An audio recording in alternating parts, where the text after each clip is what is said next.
Then the next question comes not from the administration, but it's kind of a composite question that has come from many of our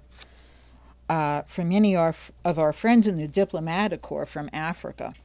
And they say, Mr. LaRouche, there are reports now circulating widely that claim that the Obama administration will support an anticipated call by the International Criminal Court for the arrest of General Bashir, the president of Sudan, charging him with a crime of genocide against the people of Darfur. The fighting in Darfur was the result of attempts by the government of Sudan to suppress a rebellion in the Darfur region touched off by the enemies of the national government. The African Union, the Arab League, the Non-Aligned Movement, the Organization of Islamic Conferences, and even the Sudan People's Liberation Movement of Southern Sudan all oppose this indictment because they believe it will lead to war and the destruction of Sudan and the Horn of Africa. They have said that they believe peace is more important. What course of action would you recommend to avoid having this new U.S. administration get drawn into this attack on the government, which would undoubtedly lead to the dismemberment of the nation and certainly the destabilization of the current government? General Bashir was brought into the position of president of Sudan in the early 1990s. What had happened is that the previous shake-up in the government of Sudan had been involved the Muslim Brotherhood. Now, the Muslim Brotherhood is essentially a British intelligence operation, or British intelligence-controlled operation from the top down. And what had happened in this process is that people who had been associated with the Muslim Brotherhood broke with the Muslim Brotherhood and became Sudan nationalists. In the process, they had a compromised president selected, General Bashir. In this process, so you have a complication of elements around there which are all British intelligence operated. The last time I was in Sudan, I saw a bevy of this stuff. British intelligence all over the way. And I know how to smell British intelligence. It's like fun knowing skunks. And they were all over the place. And the government was being disoriented. And part of it was all Muslim Brotherhood channels from Egypt and other things, and operations by other countries. And they took this one area, which is a very poor area of Sudan, on the border with Chad, and in this area. And they ran an operation there with outside forces coming in and just stirring things up. So it was an operation of the typical type that's run by intelligence services there. There is no genocide by the government of Sudan. However, what you have, including members of the current administration in Washington, have been brainwashed by this thing about genocide, which they've gone so disoriented by this propaganda that they no longer have a grasp on reality. The people that you listed in your question, these types of people, are people who understand this problem, more or less. Some understand the problem in its totality. Other people understand that you don't do that in this area. There are too many cases, and this is typical of British intelligence.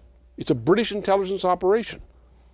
And I fear is that there are people in the administration, even who are friends of mine in this administration, who will be foolish enough to buy into this heavy propaganda about genocide against the government of Sudan.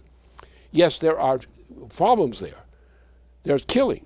But this is a result of outside operations in the area, combined with poverty and combined with an economic problem of the government of Sudan as a whole, where it does not have the capability of maintaining adequate security in its own country against these kinds of outside operations.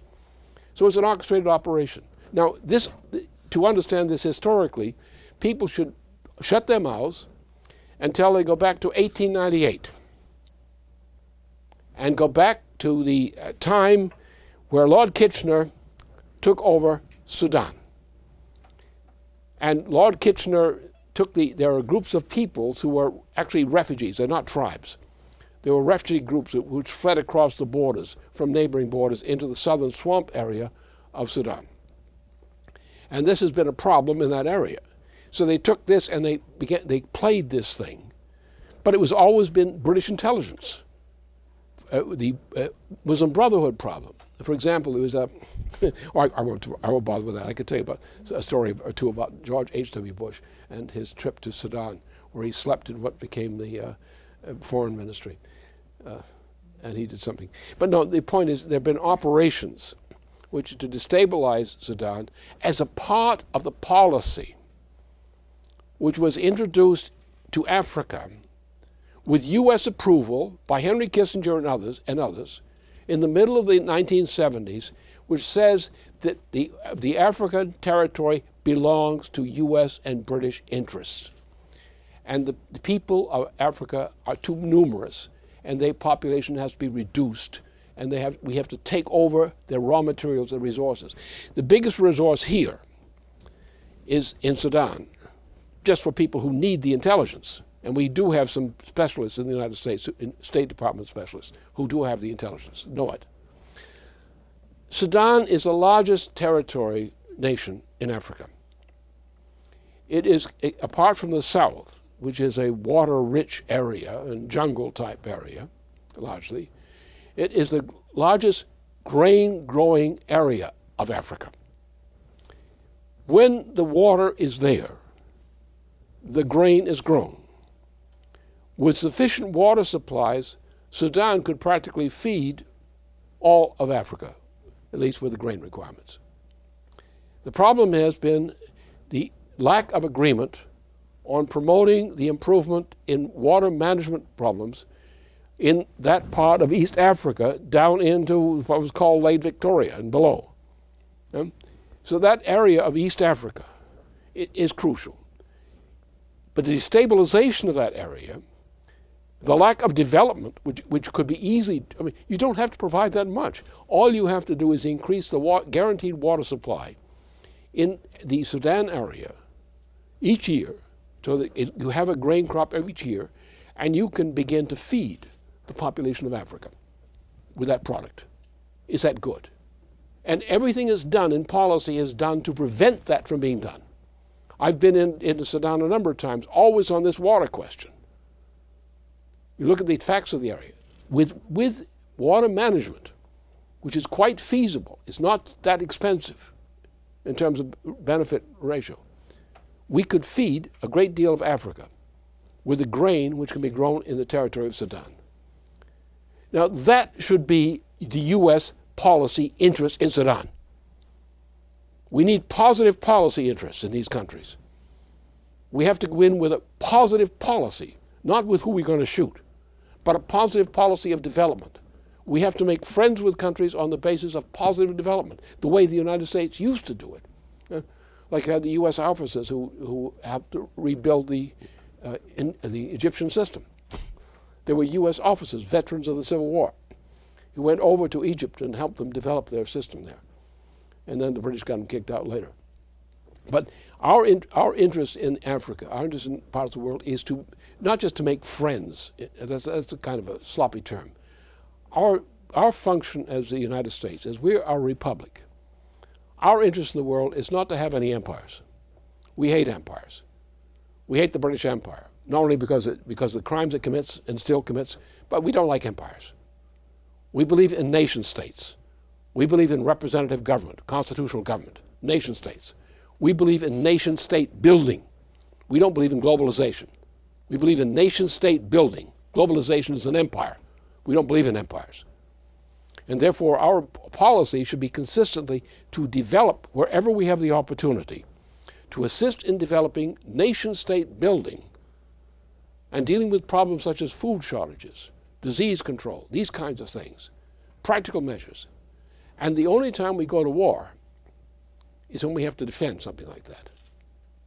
And we fight only when that's necessary and only as far as that's necessary. We don't get involved with these imperial policies of this type. And I'm afraid that some of the people, because of the propaganda effort about genocide, genocide, genocide, a magic word.